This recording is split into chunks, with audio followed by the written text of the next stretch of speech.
Hello, well done for making it to lesson 2. I hope the first video wasn't too hard to follow. Today, we're going to learn how to hold a guitar properly. We're going to learn what a chord is and how to play our first 4 chords, which sound like this.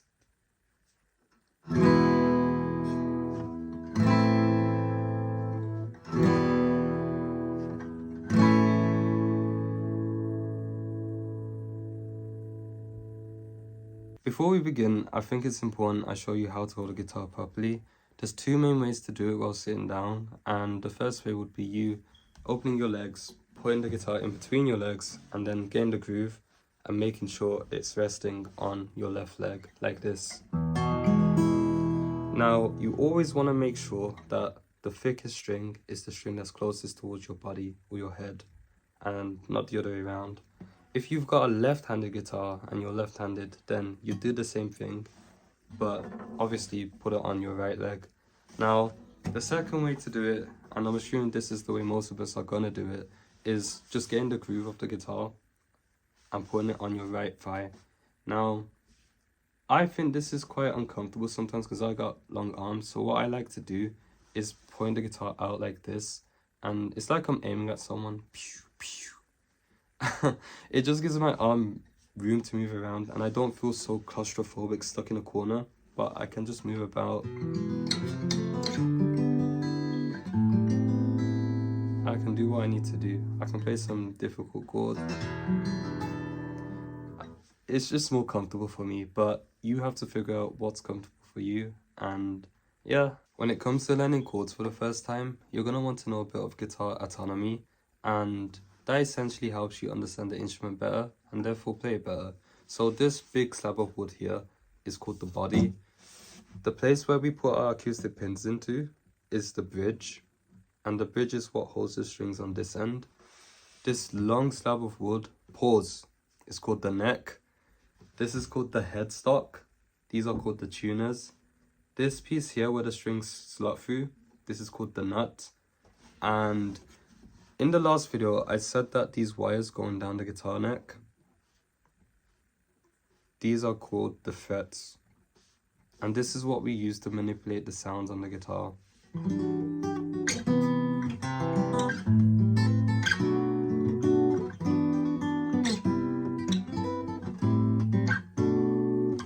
If I don't put my hands on the frets or anything, this is what it sounds like.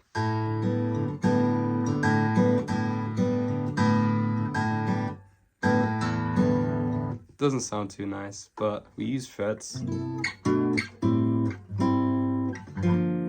to manipulate the sounds of the strings.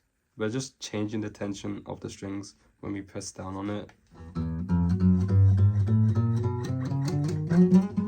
Now, each string has a name, and these names are going to help us understand how to find notes in the future and just find out where we are on the guitar. Now, it goes like this. The thickest string, the 6th string, 6th. If anyone comments here, you can't say the word 6th. I think I've got a list, but I can't lie. But the 6th string is called the E string. The 5th string is called the A string. Then it's the D string. Then the G string. Then the B string. And lastly, the E string. Now, if you've noticed, there's 2 E strings. Now, we call one of them the low E string because it sounds low. And we call the other one the high E string because it sounds high. High. Now, an easy way to remember this is every angry dog grows big ears. Every angry dog grows big ears. That's how I remembered it when I first started. Now let's get to chords. What is a chord? A chord is essentially 3 or more notes played at the same time. So if I play one note, let's just say I played one string, that would be just one note. If I played all the strings, which is 3 or more notes, that would be me playing a chord.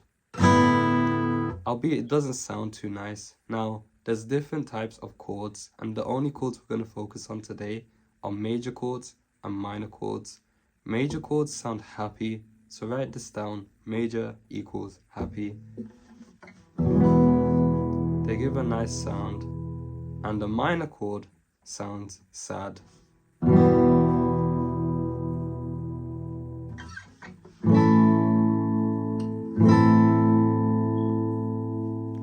For this section, I advise you to take notes as it's going to be very important. This here is a chord chart and this is how we read chords. Now at the top, you've got two letters. The letters tell you what the name of the chord is. And in this case, it's going to be called E minor. Now it says EM. Whenever you see an M after a letter, that means minor. If there's no M and it's just the letter E, then that will mean it's major. So write this down. M means minor and no M means major. So if at the top it just said E, that would mean E major chord, happy chord. If it says EM, that means E minor chord, which is a sad chord. Below the letters E and M are 4 hollow circles. The hollow circles mean open strings, and what those are strings that you don't have to put your fingers on. An open string is a string that you don't put your fingers on, you just play it. Now underneath the hollow circles is a thick black line. That thick black line represents the guitar nut, and that's what we slot our strings through before we put them in the tuning pegs. After the nut, you've got 6 lines that go down vertically, and then you've got lines that go horizontally. The lines that are going down vertically are the 6 strings, and it'll be easier to see if I turn the diagram like this. The low E string is at the bottom of the chart, and the high E string is at the top of the chart. Now, you don't want to get used to seeing it like this, because when you go on Google, all your images for chord charts and whatnot are going to look like this. So try your best to get used to seeing it this way. Now, the lines that are going horizontally, these are the frets. This will be fret 1, all of this space here. This will be fret 2, this will be fret 3, 4, and 5. The dots that you see on fret 2, the dots represent where to put your fingers, and the numbers on the dots are which fingers to use. I know that was a lot to take in, so well done for making it this far. If you need to revise that section again or take additional notes, then please do, so that the rest of this lesson makes a lot more sense. Now, without further ado, let's do an E minor chord together. This E minor chord is one of the simplest chords to play because there's only 2 dots for it, which means you only have to use 2 fingers. And the rest are open strings, if you remember, which means you don't have to put your fingers on the other strings. You can just play them. Now, there's a simple methodology for reading chord charts. All you have to do is 3 simple steps. And please write this down and revise it so that the rest of the chord charts, you can read it like that. So the first step is to look at which fingers you need to use. The second step would be which fret it's on. And the third step would be what strings you need to put your fingers on. I'll say that again. What fingers, what fret, what strings. Now, with the C minor chord, when I look at this black dot, I can see that it says the number 1, which means I have to use my first finger, my index finger. When I look at what fret it's on, it's not on the first fret, it's on the second fret. So I'll move my first finger to the second fret area, and then I have to look at what string it's on. The dot is not on the low E string, the 6th string, but it is on the A string, the 5th string. So what I'll do when I know my finger, fret, and string, I'll get my finger, I'll put it on fret 2 of the A string, the 5th string, and then I'll press it down with enough force for it to touch the fret. Then I'll look at the next dot and I can see it says the number 2, so that means I'll get my second finger, and then I'll look at which fret it's on. So I can see it's not on fret 1, but it is on fret 2, and then I'll look at what string it's on. It's not on the low E string, it's not on the A string because the black dot is on the A string, but it is on the D string, the 4th string.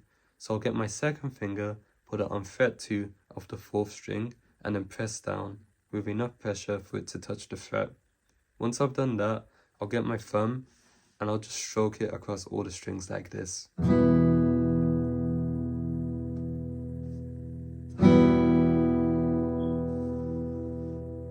Another thing you can check when you're playing chords is your thumb. Make sure it's not like this or like that, but it's always vertically aligned with the ceiling. So it's pointing towards the ceiling. Make sure it's not slanted that way or this way, but it's pointing towards the ceiling. Another good rule of thumb, no pun intended, is always have your thumb aligned with your middle finger. So if I was playing E minor, it would look like this. My thumb's always behind my middle finger.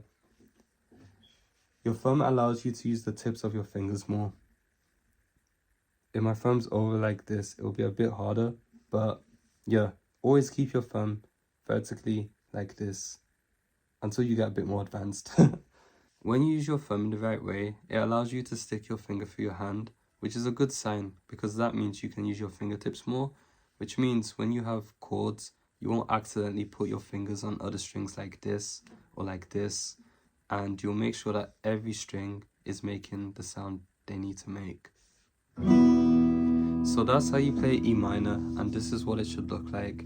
First finger on the second fret of the A string, and second finger on the second fret of the D string. Then after that, just strum all the strings and make sure each one is making a sound. Well done on doing E minor. I hope that wasn't too hard. The next chord we're going to do is E major. And just remember, when there's no M after a letter, that means it's a major chord, a happy chord. So when we use the same process we used on E minor, we look at the dot, and I can see that this dot that I was pointing on says first finger. So I'll get my first finger and look at what fret it's on. I can see it's on the first fret. Now whenever something's on the first fret, never put your fingers on this part of the first fret because it's going to be much harder to press down, even in the middle as well. Make sure you put it just behind the fret if you can. Now lastly, we look at what string that the first finger should go on, and it's on the third string, which is the G string. So I'll get my first finger, first fret of the G string, and I'll use my fingertips. Now I'll look at the second dot, and I'll just pick this one, I think it's easier. I have to use my second finger, and then I look at what fret it's on. It's on the second fret of the A string. So I'll get my second finger, second fret, A string. And lastly, the last dot uses your third finger, and it's on the second fret of the D string, the fourth string. So once you've got all of that down, make sure your thumb's not like that, make sure your thumb's not like this, make sure your thumb's back and you've got space between your fingers and you're using your fingertips.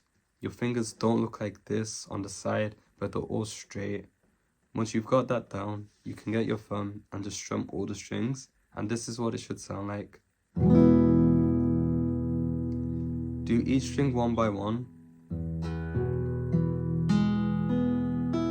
and just make sure each string is making a sound.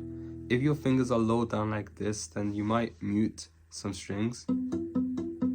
So make sure, again, you're using the tips of your fingers and they're not touching any other strings that they're not supposed to touch. Now I hear what you're saying. I've been listening to you throughout the whole video. You're saying, oh, guitar sucks. Why is it so hard to play? How can I not do a simple thing? Why is this so hard? And I get it. We all start from this place, right? You look at a pianist, all they have to do is tap a note. You look at a drummer, all they have to do is like... That was cold. And then us guitarists, right? We have to put our thumb here, do this, do that. But at the end of the day, guitar's like the coolest instrument, and we're like the coolest musicians, so it's worth it in the end, right? So here's a word of encouragement. Don't give up. Keep doing what I've told you to do. I'm going to do a list at the end of this video of like what you should watch out for when you're playing chords. And yeah, just keep practicing every single day when you wake up, before you go to sleep. And before you know it, you'll be able to do all these chords. It'll just be in your muscle memory. But if you give up, then, you know, that's all on you. So yeah, keep going with it and see how you get on. Hit me up on socials if you need any help. I do respond to everything. And yeah, well done. Alright, for your homework, this is what I want you to practice as the weeks go by for every chord that you're going to learn. Since you know how to read E minor and E major now, I want you to practice switching between them. So E minor, then E major, E minor, E major.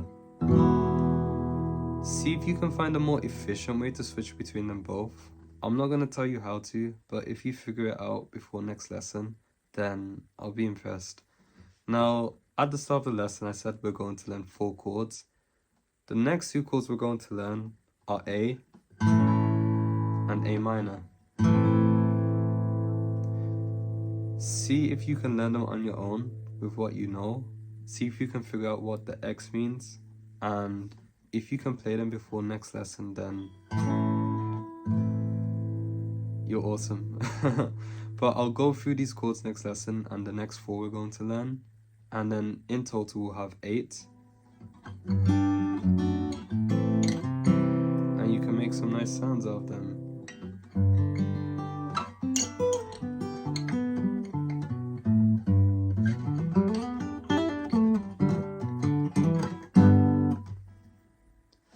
Take care, have fun.